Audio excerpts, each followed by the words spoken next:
Здравствуйте! В эфире информационный выпуск Амшик Шара. Сегодня в программе. В Сухуми появилась мемориальная доска в честь русского кинорежиссера Ольги Дубинской, которая жила и творила в Абхазии. Теперь студенты АГУ, направления электроэнергетика и электротехника, смогут изучать науки в специально оборудованном помещении.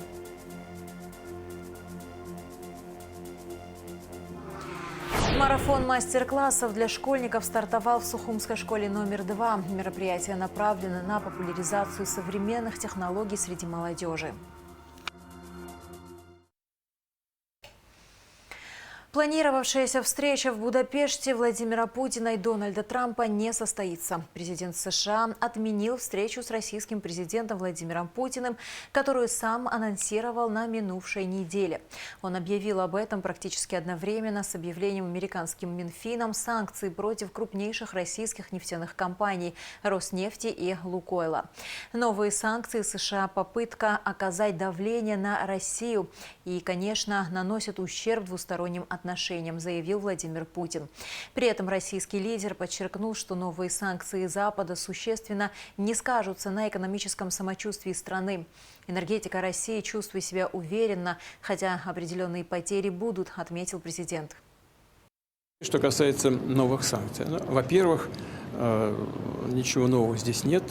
Да, они для нас носят серьезный, конечно, характер, это понятно, и будут иметь определенные последствия, но существенно все-таки не скажутся на нашем экономическом самочувствии.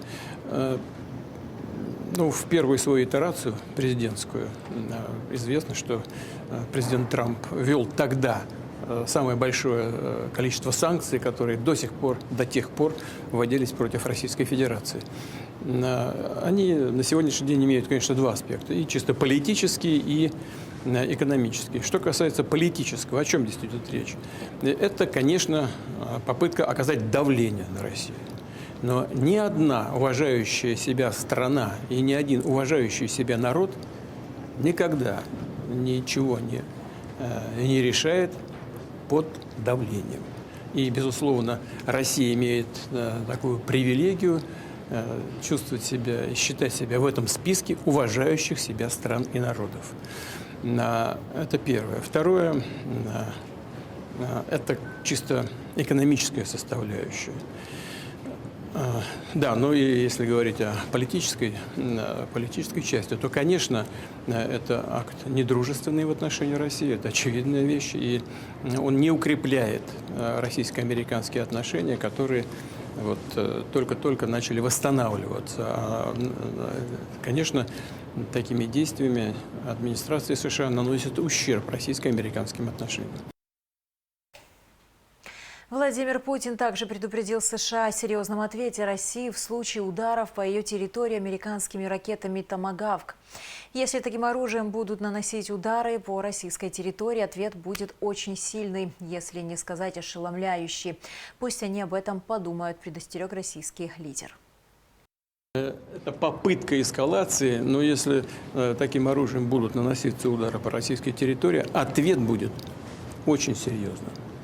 Если не сказать ошеломляющим. Пусть они об этом подумают. К другим новостям. Спикер Народного собрания Абхазии Лаша Ашуба принял участие в заседании Совета Северо-Кавказской парламентской ассоциации, которое прошло в рамках 12-й конференции СКПА в Карачаево-Черкесской республике. В заседании Совета участвовали главы всех делегаций, прибывших на конференцию.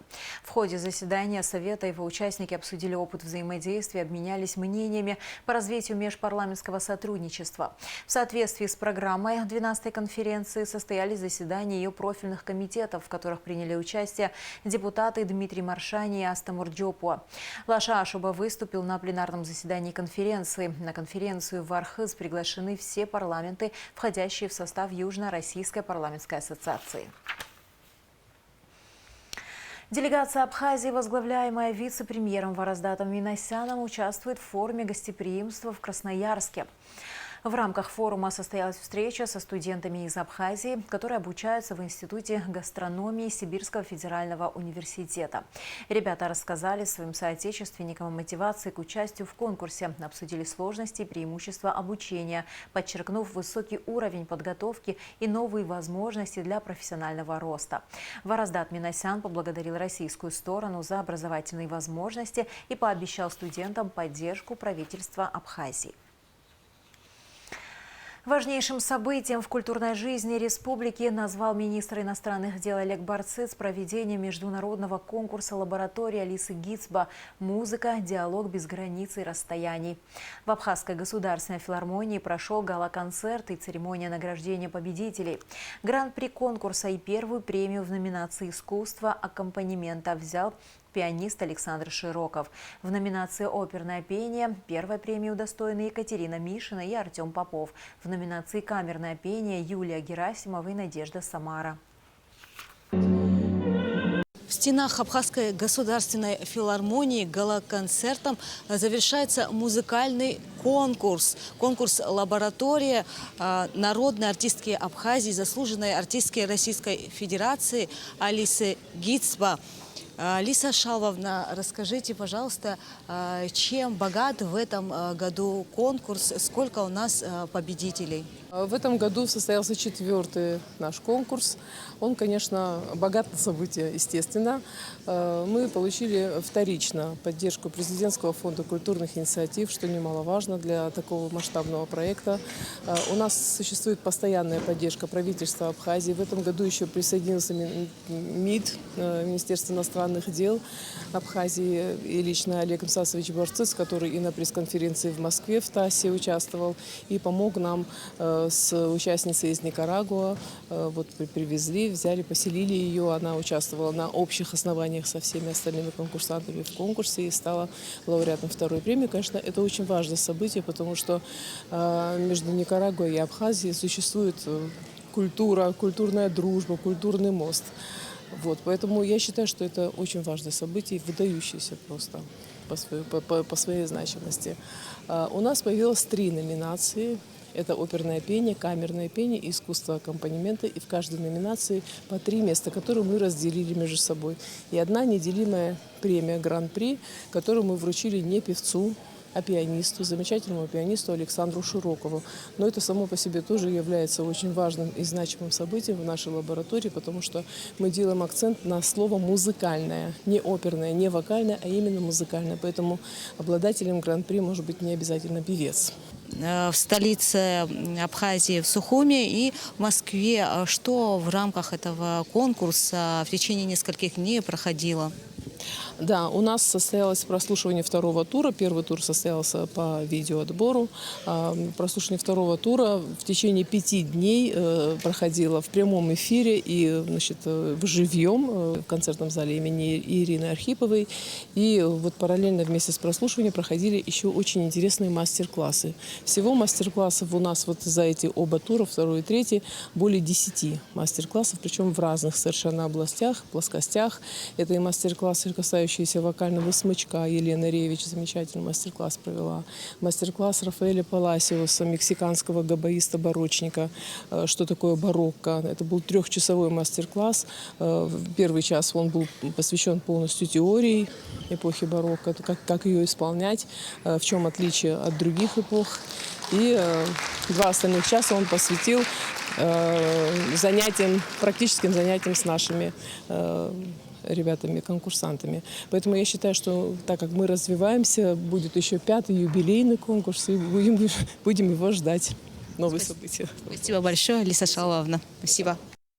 Действительно, это важнейшее, я считаю, событие в музыкальной, вообще в культурной жизни Абхазии.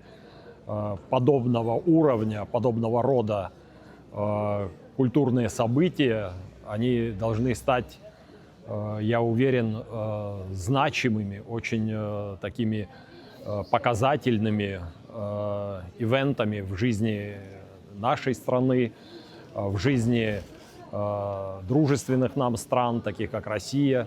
И, кстати, здесь хочу отметить еще один важный аспект. Расширяется география этого конкурса.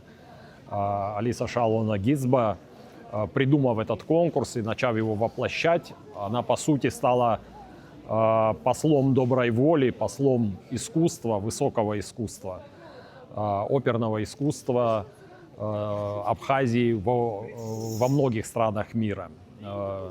Сегодня здесь множество конкурсантов, прекрасных молодых артистов из различных стран. Конечно, этот проект, который реализуется при помощи Фонда президентских инициатив Российской Федерации, при помощи правительства и руководства Абхазии, для нас представляется колоссально важным.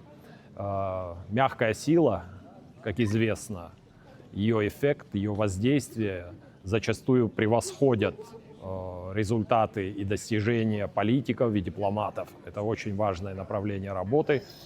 И я уверен, что вот нынешний конкурс, очередной конкурс, он стал еще более прочным, более масштабным мостом между Абхазией, Россией и другими странами.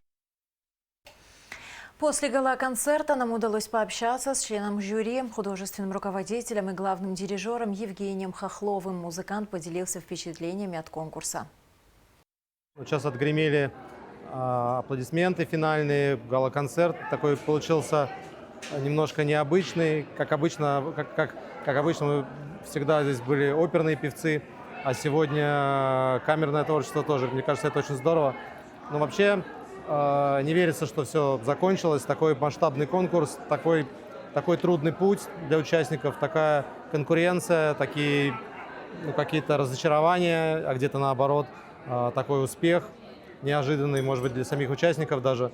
За всем этим стоит огромная работа, огромная подготовка. Причем это не только работа на конкурсе. Это самое трудное, это подготовка такого конкурса, такого мероприятия, когда задействованы две страны, задействованы международное жюри, международный состав участников. Здесь мы видели уже финалистов, тех, кто, что называется, выиграл призы и получил такое признание. Вот. А хочется сказать огромное спасибо тем, кто все это подготовил. Конечно, в первую очередь Алисе Шалани Гидзба, которая просто удивительно. Этот человек такой теплоты, такой открытый, такой добрый, отзывчивый и вместе с тем такой профессионал, требовательный, взыскательный критик.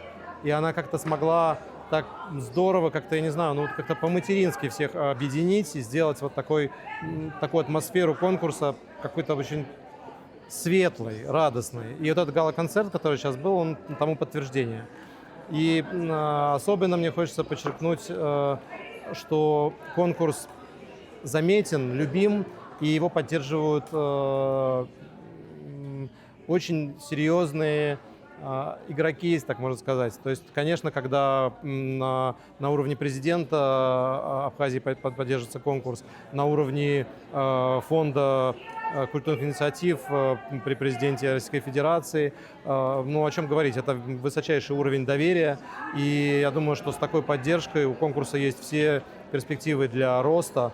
Он молодой, по меркам конкурса, это, конечно, молодой конкурс, и уже заявивший о себе. В Сухуми на улице Воронова появилась мемориальная доска в честь русского кинорежиссера Ольги Дубинской, которая жила и творила в Абхазии. Кинорежиссер Ольга Дубинская ушла из жизни в 2012 году в своей сухумской квартире за 3 недели до своего 44-летия. Автором мемориальной доски является известный абхазский художник и скульптор Виталий Джения. В мероприятии приняли участие члены семьи Ольги Дубинской, представители парламента, Министерства культуры Абхазии, администрации города, общественной палаты, общественные деятели, в том числе супруга Владислава Арзенба Светлана Джергения. Идея создания мемориальной доски в честь Ольги Дубинской принадлежит соподвижникам первого президента Абхазии и ее ближайшим друзьям. Гули Кичпа, возглавившей народное движение матерей Абхазии за мир и социальную справедливость, герою Абхазии Аслану Кубахе, ученому филологу Тали Джабуа, народному артисту Абхазии Кесоу Хагба и одному из лидеров ветеранского движения «Защитники» Тимуру Надарая.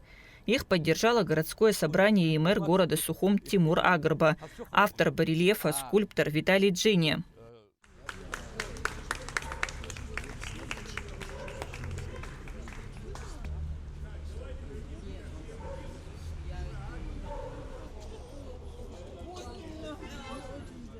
Ольга Дубинская не просто кинорежиссер, она связала нас еще теснее и ближе с Россией. Она так тонко чувствовала вообще Кавказ в целом, потому что о ней говорили такие мудрецы, как Расул Гамзатов. И она вот почувствовала вот эту боль сострадания народа, который через тысячелетия, наверное, шел к своей заветной цели. И вот в этом фильме «Страсти по Владиславу» фактически, значит, увековечивая имя президента, она фактически дала миру знать, что наша борьба была справедливой. Я Ольгу Дубинскую могу сравнить с теми ребятами, добровольцами, которые во время войны приехали к нам, вместе с нами погибать, защищать эту родину. Ольга Дубинская кинулась в Абхазию в тот самый тяжелый момент в истории нашего народа, когда мы попали в тяжелейшую блокаду после страшной войны, когда в стране был холод, голод, нищета. И вот Ольга Дубинская приехала в Абхазию, и начала она воплощать в жизнь нашего народа ту непоколебимость, которая присутствовала действительно во время войны и послевоенный период. 23 октября – день рождения Ольги Дубинской. Ей было бы всего 58 лет. Республика стала для нее второй родиной. Ее фильм «Страсти по Владиславу», посвященный первому президенту Абхазии, это подлинная картина дружбы народов, за которую она получила гран-при кинофестиваля «Страна души». Думаете, документалисту сегодня важнее всего то, что хранят архивы? Но душа человека – это самый главный документ. Ее страдания и делают эти документы подлинными, говорила Ольга, принимая приз в тот день. Творческие коллективы не имели права и возможности выезжать за пределы нашей республики. Но Ольга Давидовна смогла пробить это окно. И первое, что она смогла сделать, это вывести Абхазский государственный драматический театр имени Самсона Чанба на международный фестиваль в Румынию, где с большим успехом наш театр выступил. Дальше, будучи членом Координационного совета по культуре и искусству Ассоциации «Северный Кавказ», она смогла сделать так, чтобы коллективы из Абхазии и Южной Осетии принимали участие в фестивале «Мир Кавказу». И по сегодняшний день, благодаря Ольге Давидовне, мы принимаем участие в этом фестивале. Ольга Дубинская сделала невозможное. Она вывезла абхазский театр на сцены Румынии, Болгарии и Белоруссии, пробивая информационную блокаду, объявленную Абхазией после войны в начале 90-х. В Москве она основала Центр содействия культуре Кавказа, чтобы показать подлинное богатство этого заповедника чести и мужества. И когда она начинала говорить, замолкали все. Наступала тишина, потому что она просто так никогда ничего не говорила. Она всегда какую-то очень серьезную мысль, глубокую мысль предлагала, как выйти из очень сложной ситуации. Даже один номер журнала «Театр» она хотела посвятить Абхазии и Южной Осетии, понадобилась помощь. Мы находились в блокаде, она знала, что мы нуждаемся, и она смогла добиться, чтобы все республики Северного Кавказа и Юга России, входившие в эту ассоциацию, как бы оказали помощь. И они оказали помощь. И еще мы вместе с ней добились, чтобы одно заседание нашей ассоциации было проведено в Абхазии, в Пицунде мы проводили. Это ее заслуга. Ольга Дубинская, посвятившая значительную часть своей карьеры абхазскому кинематографу, оставила заметный след в культурной жизни республики. Ее работы, отличающиеся глубоким пониманием человеческой природы и тонким художественным вкусом, получили признание как в Абхазии, так и за ее пределами. Теперь мемориальная доска на улице Воронова будет напоминать жителям и гостям Сухума о талантливом режиссере, чья жизнь оборвалась слишком рано, но чьи работы продолжают жить и вдохновлять новое поколение кинематографистов. Память очень голодная, она всегда нуждается в том, чтобы себя подпитывать. И когда русские туристы будут идти мимо этого дома, будут видеть этот мемориальный черный камень мраморный, они будут подходить читать. И они будут снова приходить к личности великого Владислава. А еще задумываться о том, как россиянка могла стать дочерью Апсны. Почему она посчитала Апсны более важной, чем место своего рождения. Она приехала сюда, За 3 дня до ухода на 5-м этаже, там вот были наши окна, Оля написала письмо: «Мои дорогие друзья, друзья – это те, кто верит в одну и ту же чепуху. Только чепухой она имела в виду то, что нельзя ни купить, ни продать за деньги. И я вам благодарен и от всей души, и табу вам дар за всем, что вы мои близкие, вы мои родные, вы чтите память Оли». За заслуги перед горячо любимой Апсны Ольга Дубинская была награждена орденом Ахцепша 3-й степени. Ее имя навеки вписано в историю Абхазии. Кундашова, Раму Камке, Абхазское телевидение. В рамках международной научно-практической конференции «Проблемы защиты прав человека. Обмен лучшими практиками омбудсменов», которая проходит в Москве, уполномоченный по правам ребенка в Республике Абхазия Мактина Джинджолия встретилась с уполномоченным по правам ребенка Республики Южная Осетия.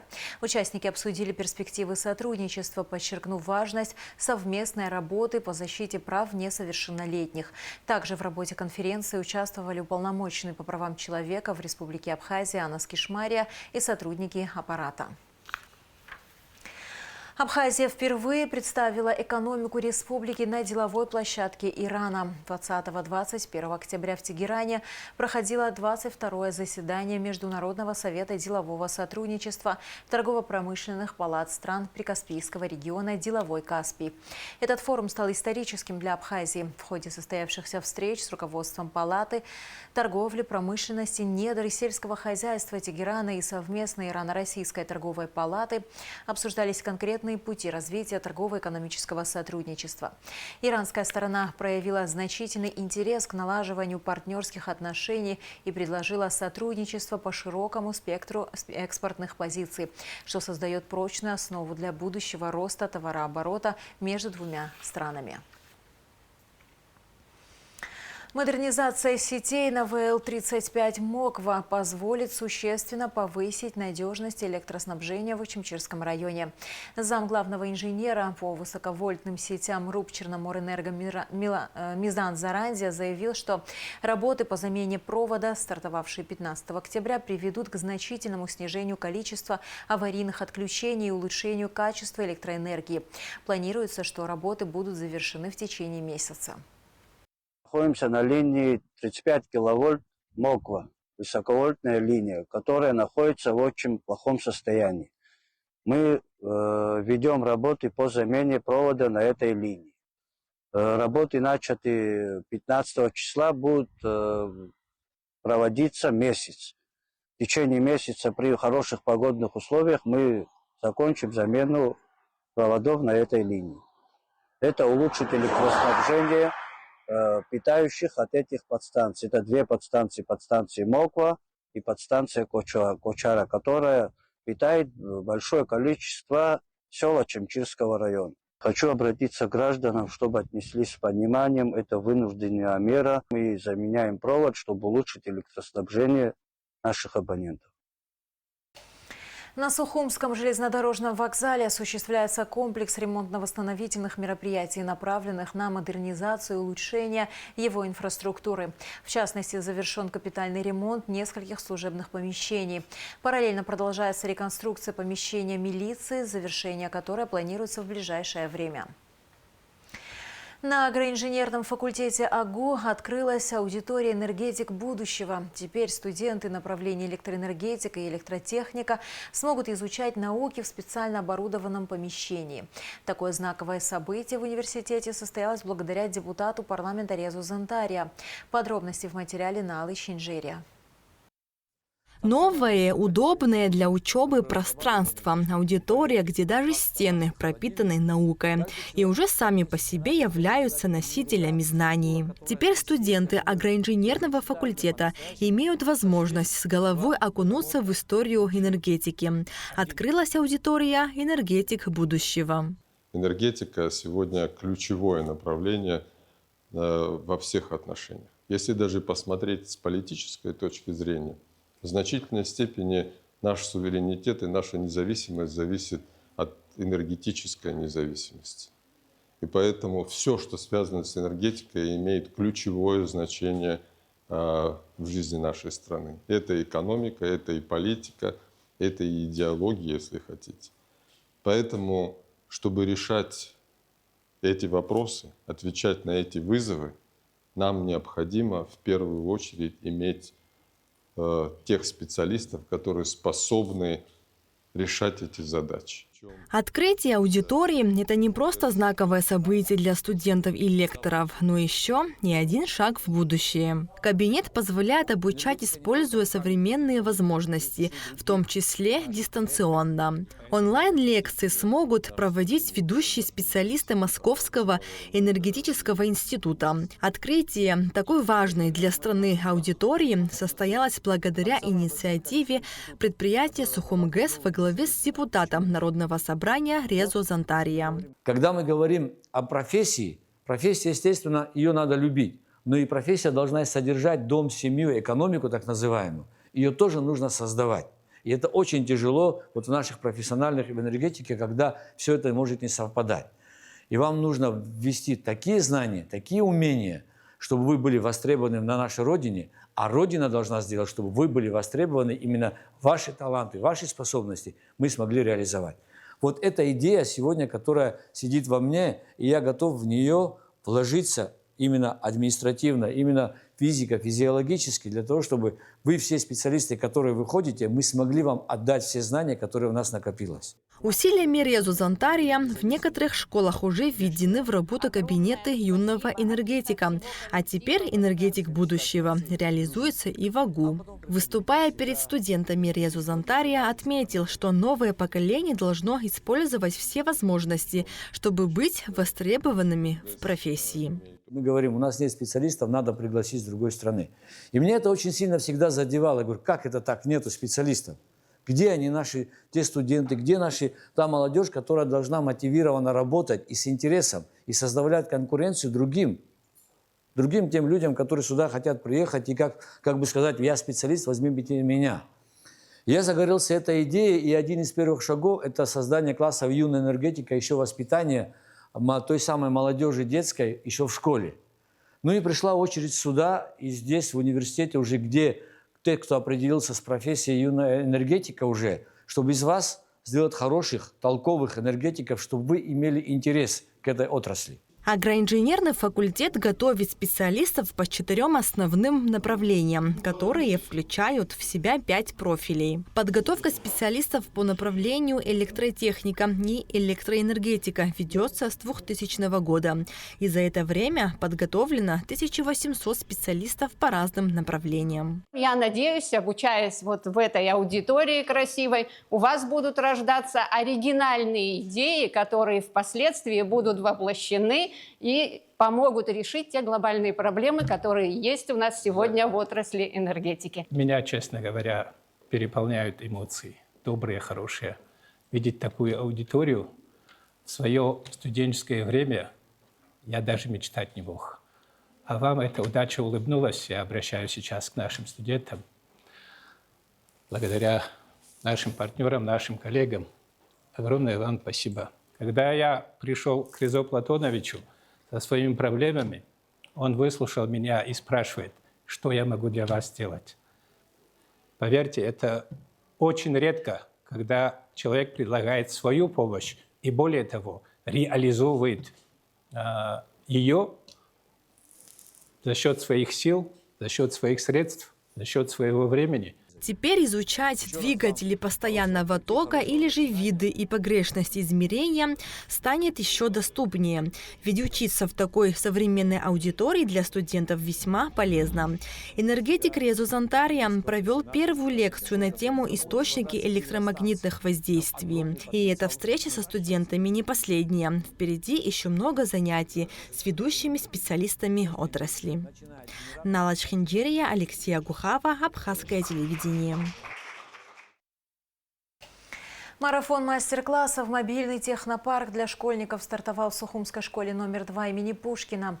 Мероприятие направлено на популяризацию современных технологий среди молодежи. В нем принимают участие более 1200 абхазских школьников. На мастер-классах ученики познакомятся с современными технологиями и попробуют себя в роли инженеров будущего.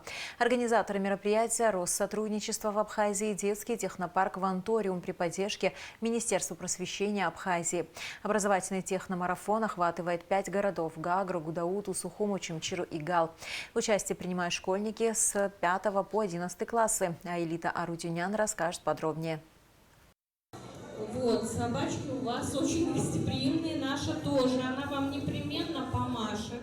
Технопарк не перестает поражать своих участников. 3D-моделирование, лазерные технологии – все это сразу же заинтересовало школьников, которым уже во время открытия показывали разные удивительные механизмы. Сильно понравился механический робот, механическая рука. Мне еще к тому же хочется увидеть в будущем многие новые технологии. Такие технологии могут помогать врачам и многим другим.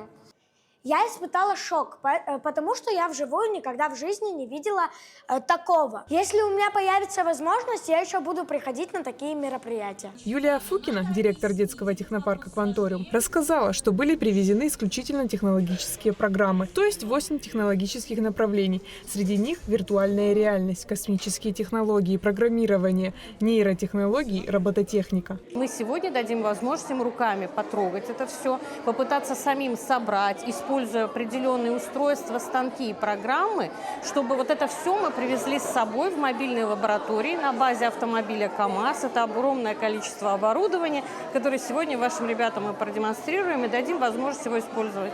Это не первый приезд технопарка в страну, ведь такие проекты пользуются немалой популярностью в республике. Но сейчас программа отличается от той, которая была в первый приезд технопарка. Единственная страна, где мы уже дважды побывали. Мы ездим в разные страны. Это большая программа, где технопарк демонстрирует, обновляя все новые технологии из года в год. Но вот конкретно у вас мы рады, что мы второй раз, что это востребовано. С 2023-го мы очень сильно изменили все технологии, которые вновь появились или как-то усовершенствовались. Мы и внутри открытия самого, где мы ребятам рассказываем, что происходит, и внутри мастер-классов целиком меняем все, что показывается. С приветственным словом присутствующим обратилась Татьяна Степанова, исполняющая обязанности руководителя представительства Россотрудничества в Абхазии. Она пожелала ребятам удачи и успеха в их начинаниях. Также пригласила выпускников школы к участию в квотной кампании на 2026 и 2027 годы, которую ежегодно проводит Россотрудничество.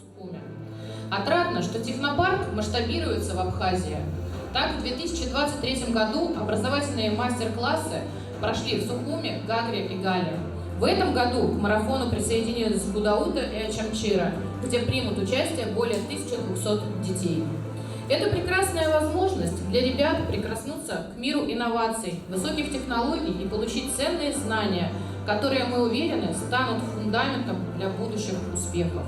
Во время мероприятия директору вручили подарок для школы – картину, созданную при помощи ИИ-технологий. Проведение таких проектов очень важно и имеет большое значение для страны. Проект образовательных мастер-классов мобильного технопарка имеет большое значение для нас. Он объединяет более 1200 детей, наших учеников. Мы искренне рады видеть такое количество талантливых ребят, стремящихся к новым знаниям и готовых осваивать самые современные технологии. Вы, молодые и талантливые, должны строить новую Абхазию, развивать ее экономику, создавать инновационные технологии. В этом году это самый интересный проект, потому что виртуальный мир любят наши дети. Мы рады, что сегодня есть такая возможность на базе второй школы. Пригласили среднее звено, но этот проект продолжится. В дальнейшем, я думаю, что будет охват и других классов. Цель проекта – развитие инженерного и цифрового мышления у школьников, а также обмен опытом среди педагогов.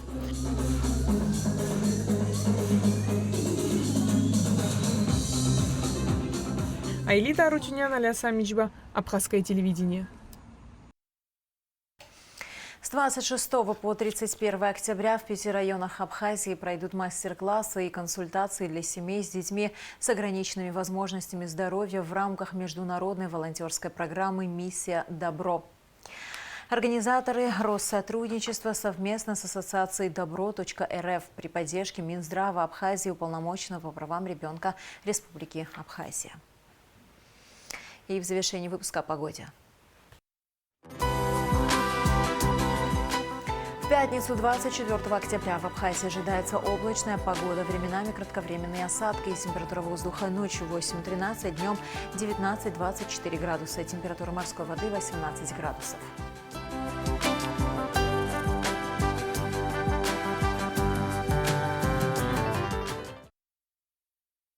На этом наш выпуск завершен. До скорых встреч в эфире.